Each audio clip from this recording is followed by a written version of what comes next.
27వ తారీఖు ఎన్నికల ప్రచారంలో భాగంగా 27వ తారీఖు ఉత్తరాంధ్ర జిల్లాల నాయకులు కార్యకర్తలు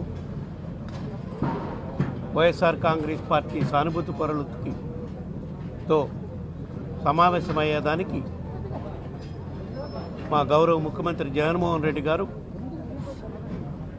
ఉత్తరాంధ్ర జిల్లాల నుంచి ఎన్నికల ప్రచారంలో భాగంగా భీమిలి నియోజకవర్గంలో బహిరంగ సభ నిర్వహించడం జరుగుతుంది. ఈ సభ ఉత్తరాంధ్ర జిల్లాల్లో ఉన్న 34 అసెంబ్లీ నియోజకవర్గాల నుంచి వైఎస్ఆర్ కాంగ్రెస్ పార్టీ కార్యకర్తలు, కుటుంబ సభ్యులు, వివిధ పదవుల్లో ఉన్న నాయకులు, గృహ సారథులు అందరూ కూడా ఈ సభలో 34 నియోజకవర్గాల నుంచి ఉన్న వైఎస్ఆర్ కాంగ్రెస్ పార్టీ కుటుంబ సభ్యులందరూ కూడా ఈ సభలో పాల్గొనే విధంగా అన్ని ఏర్పాట్లు చేయటం జరుగుతుంది. ఈ సభ యొక్క ముఖ్య ఉద్దేశం ఏ విధంగా గత 4 సంవత్సరాల 9 నెలల నుంచి మా ప్రభుత్వం, మా గౌరవ ముఖ్యమంత్రి జగన్మోహన్ రెడ్డి గారి ఆధ్వర్యంలో ఏ విధంగా ఇచ్చిన హామీలన్నీ అమలు చేస్తూ సంక్షేమ కార్యక్రమాలు అమలు చేస్తూ పోతున్నామో, ఎక్కడ కూడా అవినీతికి తావు లేకుండా, కులాలకి, పార్టీలకి, మతాలకి తావు లేకుండా అర్హులైన వాళ్ళందరికీ సంక్షేమ పథకాలు అమలు చేస్తూ, అదేవిధంగా అభివృద్ధి కార్యక్రమాలను ఏ విధంగా అమలు చేస్తున్నామో అవన్నీ కూడా కార్యకర్తలకి మరొక్కసారి తెలియజేసేదానికి ఈ కార్యక్రమం ఏర్పాటు చేస్తున్నాం. ఎందుకు కార్యకర్తలకి మరీ ముఖ్యంగా తెలియజేయాలనుకున్నామంటే, ఇప్పుడు రాష్ట్రంలో ఎన్నికలు సమీపించే కొద్దీ ప్రతిపక్ష పార్టీలన్నీ కూడా కుట్రపూరితంగా అందరూ ఒకటై మా ముఖ్యమంత్రి జగన్మోహన్ రెడ్డి గారిపై, మా పార్టీపై, మా ప్రభుత్వంపై దాడి చేసే కార్యక్రమం చేస్తున్నారు. పక్క రాష్ట్రాల నుంచి వచ్చి మన రాష్ట్రంలో ఇప్పుడు ఎలక్షన్ల దగ్గరకు వచ్చే కొద్దీ యుద్ధ వాతావరణం తీసుకొచ్చే మాదిరి దాడి చేసి కుట్రపూరితంగా నిందారోపణలు చేసే కార్యక్రమం పెద్ద ఎత్తున రాష్ట్రంలో ఇప్పటికే మొదలుపెట్టారు. కాబట్టి మా గౌరవ ముఖ్యమంత్రి జగన్మోహన్ రెడ్డి గారు ఈ ప్రతిపక్ష పార్టీలు చేసే నిందలని, కుట్రలని ఏ విధంగా తిప్పికొట్టాలి, దానికి మనందరం సమాయత్తం కావాలి అని ఒక దిశ నిర్దేశించేదానికే ఈ బహిరంగ సభ ఏర్పాటు చేశాం. దానికే ఈ బహిరంగ సభ రాష్ట్ర వ్యాప్తంగా కూడా ఉన్న 26 జిల్లాల్లో 175 నియోజకవర్గాల్లో 4 నుంచి 5 ప్రాంతాల్లో ఈ సభలు ఏర్పాటు చేసే విధంగా మా ప్రభుత్వం, మా పార్టీ అన్ని ఏర్పాట్లు చేయటం జరుగుతుంది. అందులో మొట్టమొదటి ఉత్తరాంధ్ర జిల్లాలో అత్యధిక శాతం బీసీలు ఉండే ప్రాంతం, గిరిజనులు ఉండే ప్రాంతం. ఈ ప్రాంతంలోనే మా ప్రభుత్వం అధికారంలోకి వచ్చినప్పటి నుంచి కూడా ఏ విధంగా పెద్ద ఎత్తున అభివృద్ధి కార్యక్రమాలు కూడా చేపట్టామో అవన్నీ కూడా ప్రజలకు మరొక్కసారి తెలియజేసే విధంగా ఈ సభ నిర్వర్తించి, ఈ సభ ద్వారా కార్యకర్తలు ఒక దిశ నిర్దేశం చేసి మనందరం కూడా ఈ ప్రతిపక్ష పార్టీలు ఈ పక్క రాష్ట్రాల నుంచి వచ్చి ఎలక్షన్ టైంలోనే వచ్చి మన మీద కుట్రలు, నిందారోపణలు చేసే, దుష్ప్రచారం చేసే వాళ్ళని ఏ విధంగా తిప్పికొట్టాలని కూడా గౌరవ ముఖ్యమంత్రి జగన్మోహన్ రెడ్డి గారు నిర్దేశిస్తారు. కాబట్టి ఈ సభలో పాల్గొనే ప్రతి ఒక్క కార్యకర్త కూడా మళ్ళా రేపు ఈ రాష్ట్రంలో జరగబోయే ఎన్నికల్లో జగన్మోహన్ రెడ్డి గారే ముఖ్యమంత్రి అయ్యే విధంగా మీరు ప్రతిపక్ష పార్టీలు, నాయకులు చేస్తున్న కుట్రలు పన్నుతున్న కుట్రలకి తిప్పికొడటానికి సిద్ధంగా ఉన్నారు అని చెప్పే విధంగా ఈ కార్యక్రమం ఈ బహిరంగ సభ కార్యక్రమం నిర్వహించడానికి, అందుకే ఈ ప్రోగ్రాం పేరు కూడా సిద్ధంగా ఉన్నారా, సిద్ధమా అని గౌరవ ముఖ్యమంత్రి గారు కార్యకర్తలను ప్రశ్నించేదానికి ఈ కార్యక్రమం బహిరంగ సభని వాళ్ళని మోటివేట్ చేసి ఏ విధంగా ఎదుర్కోవాలి అని చెప్పేదానికి ఈ కార్యక్రమం ఏర్పాటు చేశాం. కాబట్టి సుమారుగా ఈ మూడు జిల్లాల నుంచి, పాత 3 జిల్లాలు, కొత్త జిల్లాలు అయితే 6 జిల్లాల నుంచి 34 నియోజకవర్గాల నుంచి సుమారుగా 2.5 లక్షల నుంచి 3 లక్షల మంది వచ్చే విధంగా ఏర్పాట్లు చేయడం జరుగుతుంది. ఈ ప్రాంతంలో వచ్చిన వాళ్ళకి ఎవ్వరికి కూడా అసౌకర్యం లేకుండా అన్ని ఏర్పాట్లు మా పార్టీ తరఫున మా నాయకులు, కార్యకర్తలు గత వారం రోజుల నుంచి అన్ని ఏర్పాట్లలో కూడా పూర్తి స్థాయిలో నిమగ్నమై ఉన్నాం. వచ్చిన ప్రతి ఒక్క కార్యకర్తకి ఎటువంటి ఇబ్బంది లేకుండా వాళ్ళు క్షేమంగా వచ్చి మళ్ళీ ఈ కార్యక్రమం అయిపోయినా క్షేమంగా వాళ్ళ ప్రాంతాలకు వెళ్ళే విధంగా కూడా అన్ని ఏర్పాట్లు చేస్తున్నామని చెప్పి ఈ సందర్భంగా తెలియజేసుకుంటున్నాం.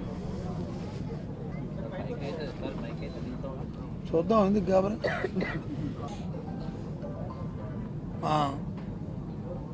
సమన్వయకర్త గారు సుబ్బారెడ్డి గారు ఇప్పుడే చెప్పారు. ఈ సభ తాలూకా ఉద్దేశం, దీని తాలూకా ఆలోచన రేపు 27వ తారీఖు నాడు ఏదైతే ఉత్తరాంధ్ర జిల్లాలో ఉన్న పార్టీ కేడర్ అందరినీ కూడా సమాయత్తం చేసి ఎన్నికలకు సిద్ధం చేస్తున్న నేపథ్యంలో మా పార్టీ అధ్యక్షులు గౌరవ ముఖ్యమంత్రి గారు జగన్మోహన్ రెడ్డి గారు మా కార్యకర్తలందరికీ కూడా ఒక పార్టీ నామినేట్ చేసిన కార్యకర్త నాయకులే కాకుండా ప్రజల నుంచి ఎన్నుకోబడిన వాళ్ళు, పార్టీ నామినేట్ చేసిన వాళ్ళు, పార్టీ పరంగా ఉన్నవాళ్ళు అందరూని, పార్టీ సానుభూతులందరినీ కూడా ఇక్కడ సమాయత్తం చేసి వాళ్ళకి రాబోయే ఎన్నికల్లో ఏ విధంగా మనం ముందుకెళ్ళాలి, ఏ విధంగా ఈ రాష్ట్రంలో ఉన్న దుష్ట శక్తులను ఏ విధంగా ఎదుర్కొనాలి, వాళ్ళ తాలూకా ప్రలోభాలకి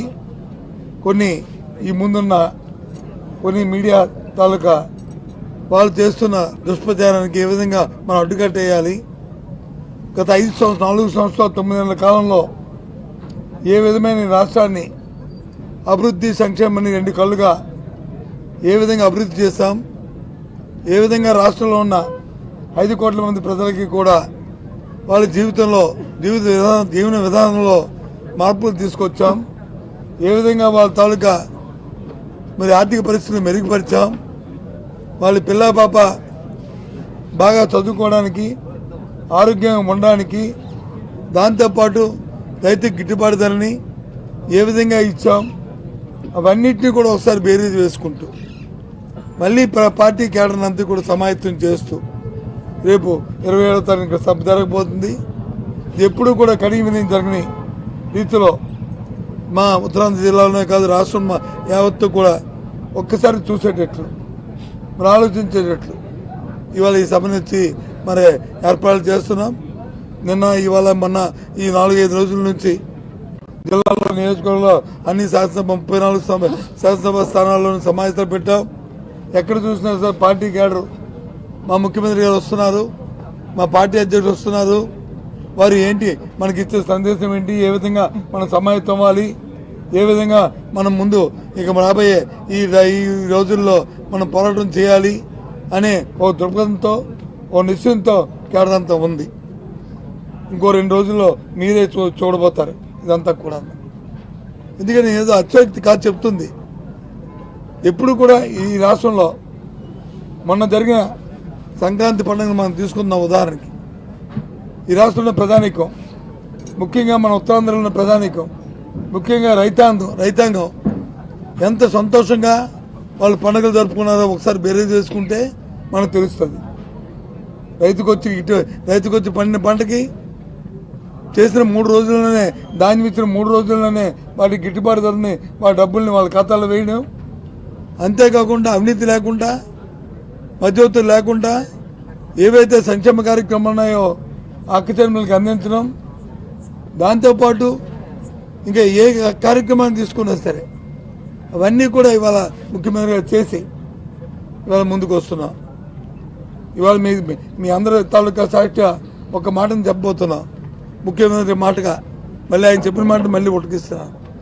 ఈ 4 సంవత్సరాలు 9 నెలల కాలంలో, రేపు జరగబోయే ఎన్నికలకి 5 సంవత్సరాల కాలంలో ఏదైతే మేము మంచి చేస్తామో, ఏదైతే ప్రజలకు అందుబాటులో ఉన్నామో, ఏవైతే ప్రజా సంక్షేమ కార్యక్రమంలో పాల్గొన్నామో, ఏ అభివృద్ధి కార్యక్రమం అయితే కావాలని కోరుకున్నారో ఆ కార్యక్రమం చేస్తామో, దాన్ని సంతృప్తి పడితేనే మళ్ళీ మాకు వచ్చి ఒక అవకాశం ఇవ్వండి, ఆ సంతృప్తి పడితేనే మాకు అవకాశం ఇవ్వండి అని చెప్పిన ముఖ్యమంత్రిని స్వాతంత్రం వచ్చిన తర్వాత ఎక్కడ కూడా చూడలే. చంద్రబాబు లాంటి వ్యక్తులు మాయలు మోసాలు చేసి దగా చేసి మళ్ళీ తొగదమ్మా అంటూ ఎన్నికలు వచ్చారు తప్ప మేము వచ్చి అలా కాకుండా చేసింది చూమెట్టి చెప్పింది చేసి చేసిందే చెప్పి ఇవాళ రేపు ఎన్నికల్లోకి వెళ్తున్న ఈ నేపథ్యం. అదే రేపు ముఖ్యమంత్రి గారు వారి తాలూకు వారి స్వతహాగా వారి నోటితో కార్యకర్తని ఉత్సాహపరిచి కార్యకర్తను సమాయత్తం చేసి ఎన్నికలకు సిద్ధం చేస్తున్న ఈ తరుణం, ఈ నేపథ్యం, మరి ఇటువంటి తరుణం ఇందాక సుబ్బారెడ్డి గారు చెప్పినప్పుడు ఓ మాట చెప్పారు, ఓటు లేని వ్యక్తులు ఈ రాష్ట్రంలో ఏ ఒక్కరికి ఓటు లేదు, కానీ ఈ రాష్ట్రంలో వచ్చి ఎన్నికల్లో వచ్చి నాయకత్వం వహించడానికి ముందుకు వస్తున్నారు. ఎంతవరకు సంబంధించి ఆలోచన చేయండి, ఎందుకంటే ఎక్కువ మనం ఆలోచించక్కర్లే. అది ప్రాథమికంగా ఆలోచన. అది నేను ఈ ప్రాంతానికి, నేను ఈ రాష్ట్రానికి, నా ప్రాంతానికి నా తాలూకు ఉన్న కమిట్మెంటు నాది. ఈ రాష్ట్రానికి సంబంధించిన వాళ్ళు ఈ దేశానికి సంబంధించిన వాళ్ళు దేశాన్ని ఉద్ధరిస్తామంటే, లేదు ఈ రాష్ట్రాన్ని ఉద్ధరిస్తామంటే అది ఎక్కడ సమంజసం? ఆలోచన చేయమని కోరుతున్నాను. ప్రజలందరినీ కూడా ఈ మీడియా సాక్షిగా అడుగుతున్నాం. ఇవాళ మేము చెప్తున్నాం, ఏదైనా ఉత్తరాంధ్ర ప్రాంతంలో జరిగింది, అభివృద్ధి జరిగింది అంటే అది స్వర్గీయ రాజశేఖర రెడ్డి గారి హయాంలో, మళ్ళీ జగన్మోహన్ రెడ్డి గారి హయాంలో జరిగింది తప్ప ఎవరు చేయలే. ఏ కార్యక్రమం మాయం చెప్పారు, మాటలు చెప్పారు. మరి ఇవాళ వచ్చి మళ్ళీ వచ్చి తగ్గుదమ్మా అంటూ మళ్ళీ నాకు ఇంకో అవకాశం ఇవ్వండి, మళ్ళీ నేను సరిదిద్దుకుంటాను. ఏడు సరిదిద్దుకుంటారు? ఇంకో 20-30 సంవత్సరాలు మళ్ళీ వెనక్కి వెళ్ళిపోయిన పరిస్థితులు. వాళ్ళ దేశమంతా కూడా ఆంధ్ర రాష్ట్రం కలిసి చూస్తుంది. అవరా ఎలా చేస్తున్నారు ఈ కార్యక్రమాలని, ఎలా చేస్తున్నారు ఈ సంక్షేమని, ఎలా చేస్తున్నారు ఈ అభివృద్ధిని. ఏ ఒక్కటి తీసుకున్నా, అటు విద్యను తీసుకున్నా, వైద్యం తీసుకున్నా, వ్యవసాయం తీసుకున్నా, ఏ ఒక్క కార్యక్రమాన్ని తీసుకున్నా ఇంత పెద్ద ఎత్తున ఏ రకంగా చేస్తున్నారని చెప్పి దేశం యావత్తు ఇవాళ ఆంధ్ర రాష్ట్రం కలిసి చూస్తుంది. దానిలో ఇంతకుముందు ఏ రాష్ట్రాల్లో పోడేవారు, ఏ గుజరాత్నో లేకపోతే ఏ కేరళనో లేకపోతే ఏ ఢిల్లీనో చెప్పారు. ఇప్పుడు అలా కాదు, ఆంధ్ర రాష్ట్రం కలిసి చూస్తున్నారు. ఇప్పుడు అందరూ కూడా ఆంధ్ర రాష్ట్రంలో ఏ విధంగా జరుగుతుందో వెళ్ళి పర్యవేక్షించి రమ్మని చెప్పి అధికారుల్ని, మరి పై రాష్ట్రాల అధికారులని, పై రాష్ట్ర మంత్రులు ఇవాళ వచ్చి ఆంధ్ర రాష్ట్రం కలిసి చూస్తున్నారు. ఎప్పుడైనా ఇలాంటి ప్రక్రియ జరిగిందా? ఆలోచన చేయమని కోరుతున్నాం. కాబట్టి ఇవన్నిటికీ ధీటుగా రేపు ముఖ్యమంత్రి గారు ఆయన మా క్యాడర్ అంతటినీ కూడా, మా కార్యకర్తలందరినీ కూడా, మా నాయకులందరినీ కూడా సమన్వయం చేస్తూ ఓ సందేశాన్ని మా అందరికీ ఇచ్చి మాలో ఉత్తేజాన్ని నింపడానికి ఆయన వస్తున్న ఈ నేపథ్యంలో ఈ పెద్ద ఎత్తున చేయడానికి ఇప్పుడున్న మీ నాయకులందరం కూడా ఈ పెద్ద ఎత్తున జరగడానికి మేము మా వంతు ప్రయత్నం చేస్తున్నాం. తప్పకుండా ఈ సభ సక్సెస్ అవుద్ది. ఇందులో ఏ విధమైన మరి సందేహాలు లేదు. దీనికి మరి భగవంతుడు కూడా, వరుణదేవుడు కూడా సహకరిస్తాడు. ఇది సాయంత్రం సమయం, ఈ సమయంలో దీనికంటే 1 గంట ముందు ఈ సభ ఇదే ప్రాంతంలో ఇక్కడే ఈ సభ జరుగుతుంది. 1 గంటన్నర ముందు ఈ సభ జరుగుతుంది. కాబట్టి దీన్ని మరి సక్సెస్ చేయాలని ఆ భగవంతుడు కూడా కోరుతున్నాను. వాతావరణం కూడా అనుకూలించాలని కోరుతున్నాను. నాకు చెప్పారు కదా, సుబ్బారెడ్డి గారు చెప్పారు కదా, ఏమ్మా సుమారుగా 2.5 లక్షల మంది కార్యకర్తలు, నాయకులు వస్తారని దానికి తగ్గట్టు ఏర్పాట్లు చేయడం జరుగుతుంది. షర్మిల గారు ఈరోజు చేసిన కామెంట్స్ మీద ఏమంటారు? అంటే ఇప్పటివరకు కాంగ్రెస్ వాళ్ళే కుటుంబాన్ని విడదీశారని జగన్మోహన్ రెడ్డి గారు అన్నారు అనేది ఇప్పటివరకు ఉన్నది.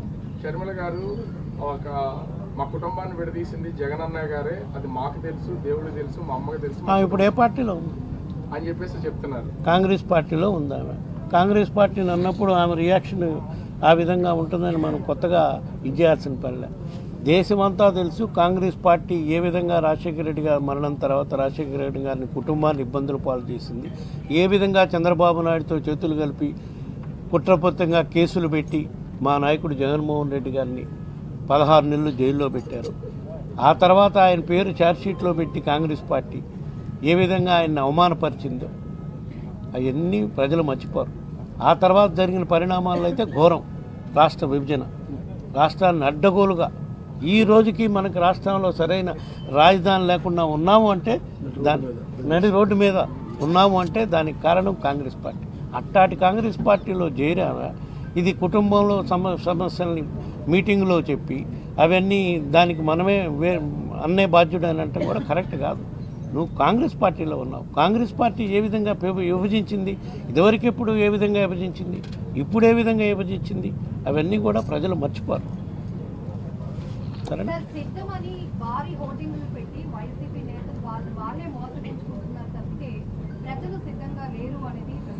ఇప్పుడు సిద్ధం పెట్టినందువల్ల నిన్ను కానీ ప్రజలు కానీ మేము మోసం చేస్తున్నామమ్మా? ఎవరిని మోసం చేయట్లేదమ్మా. మేము అడుగుతున్నాం మా పార్టీ తరఫున ఇన్ని మంచి కార్యక్రమాలు చేశాం కాబట్టి మన మీద దుష్ప్రచారం చేస్తున్నారు మీడియా, పచ్చ మీడియా వాళ్ళు, కొంతమంది కొన్ని రాజకీయ పార్టీల వాళ్ళు వాళ్ళ మీద మన మీద దాడి చేసే కార్యక్రమం చేస్తున్నారు.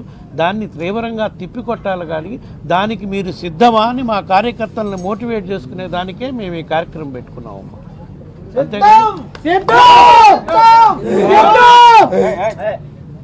కాదు, ఒక్క విషయాన్ని ప్రజలు సిద్ధంగా లేరని చెప్పిన వ్యక్తులు ఒకసారి ప్రజలకి వెళ్తే అడిగితే తెలుస్తుంది. ప్రజల దగ్గరికి గ్రామాలకి పోయి వాళ్ళని అడిగితే అది తెలుస్తుంది. మైకుల ముందు ఈ టీవీల ముందు కూర్చొని మాట్లాడే కంటే డైరెక్ట్గా క్షేత్రస్థాయికి పోయి ఆ క్షేత్రంలో నా ప్రజలతో మాట్లాడి మమేకమైతే అప్పుడు వాస్తవాలు ఏంటో తెలుస్తాయి. ఇవాళ చెప్పినవన్నీ కూడా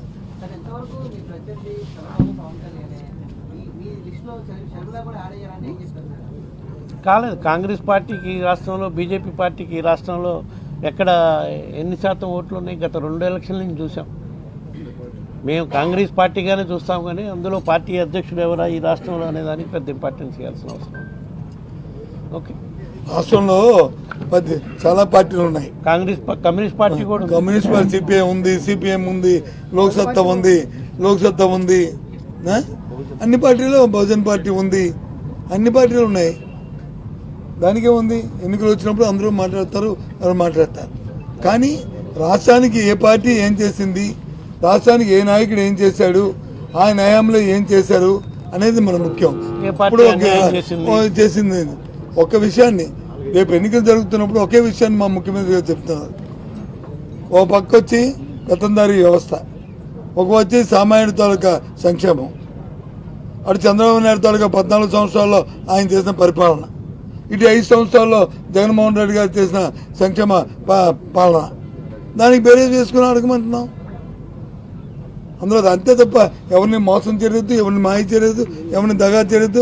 బాబు వస్తే జాబ్ వస్తుందని చెప్పలేదు, వస్తే నిరుద్యోగం గుర్తిస్తారని చెప్పలేదు, లేదు మహిళలకు వచ్చి ఒకటి మొత్తం రుణమాఫీ చేస్తారని చెప్పి మోసం చేయలేదు. మా ముఖ్యమంత్రి చెప్పారు, ఎవరైతే డ్వాక్రా మహిళలు వచ్చి దాచుకున్న డబ్బు ఉందో 4 దఫాల్లో వారికి ఉన్న బ్యాంకులో అప్పులంతా ఇస్తామన్నా, నిన్న రోజున 4వ దఫా ఇచ్చాం. అవునా కాదా? ఇది వాస్తవా కాదా? 3,000 రూపాయలు పెన్షన్ ఇస్తామని చెప్పాం. 2,000 నుంచి మనం 1వ తారీఖు నాడు 3,000 పెన్షన్ ఇచ్చాం. ఇది అవునా కాదా? ఎక్కడైనా మోసం చేసామా, లేదా ఎక్కడైనా మబ్బు పెట్టామా, ఎక్కడైనా ఇచ్చేసామా? ఏదైనా మేము చేసింది మా ముఖ్యమంత్రి చెప్పిందే చేస్తారు, చేసింది చెప్తారు.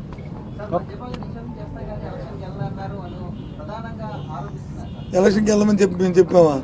2 మీటర్ ఎక్కడ చెప్పాం? 2 మీటర్ ఇప్పుడు నియంత్రణ చేస్తాం. మద్యపాన్ని దశల వారీ నియంత్రణ చేస్తామని చెప్పాము, దశల వారీ చేస్తామని చెప్పాము. అందుకని మేము వచ్చి ఎలక్షన్ వెళ్తామని చెప్పాము. ఎందుకండి మాటలు తప్పు కదా? అది ఇంత మంచిలో చెప్పడం, ఆరోపణలు చేయడం ఏం పోయింది? ఎవరైనా చెప్తారు. ఓ రోడ్డు మీద వెళ్తుంటే ఒకరు వెళ్ళిపోతుంటే ఎంతమంది అరుస్తుంటారు, కేకలేస్తుంటారు, ఓ అంటారు, జై పెడతారు, చీ పెడతారు. ఆ జైకి మేము వచ్చి పొంగిపోము, చీకి మేము వచ్చి బాధపడము.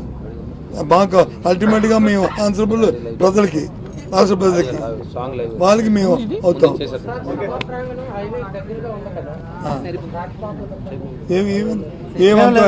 ఏమంతరం ఏముండవు.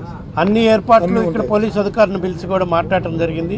ట్రాఫిక్కి రెగ్యులర్ ట్రాఫిక్లో ప్రయాణికులకు కానీ వేరే దూర ప్రాంతాలకు పోయే వాహనాలకు కానీ ఎటువంటి అంతరాయం లేకుండా ముందు నుంచే ట్రాఫిక్ డైవర్ట్ చేసే అవకాశాలు చూసుకొని ఏ పక్కకు పోయే ట్రాఫిక్ని ఆ పక్క డైవర్ట్ చేసి ప్రయాణికులకు ఎటువంటి ఇబ్బంది లేకుండా చేయమని చెప్పడం జరిగింది. ఆధారమా అభివృద్ధి పరిస్థితులు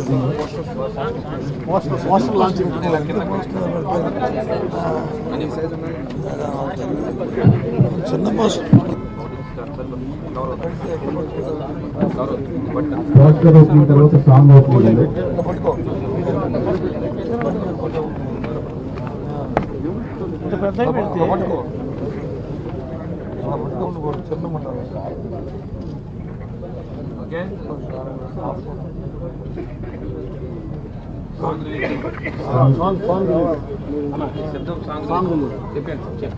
మనం అనుకున్నట్టు కూర్చో కూర్చో కూర్చో ఈ బహిరంగ సభ కార్యకర్తలను ఏ విధంగా సమాయత్తం చేయాలో దాని కార్యకర్తలు సిద్ధంగా ఉండాలి అని ఒక సందేశం ఇచ్చే కార్యక్రమానికి ప్రోగ్రాం పెట్టాం.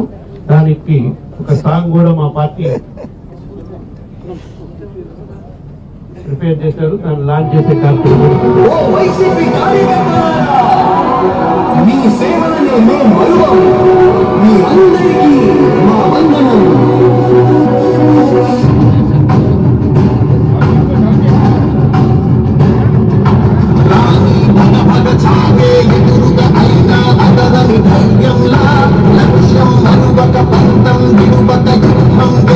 సైన్యంలా కార్యకర్తల త్యాగాలే మన తెలుపుకి కమాగాలే ఏమిచ్చిన నీ రుణముని తీర్చేది జై జై జై జై జై జగనంటూ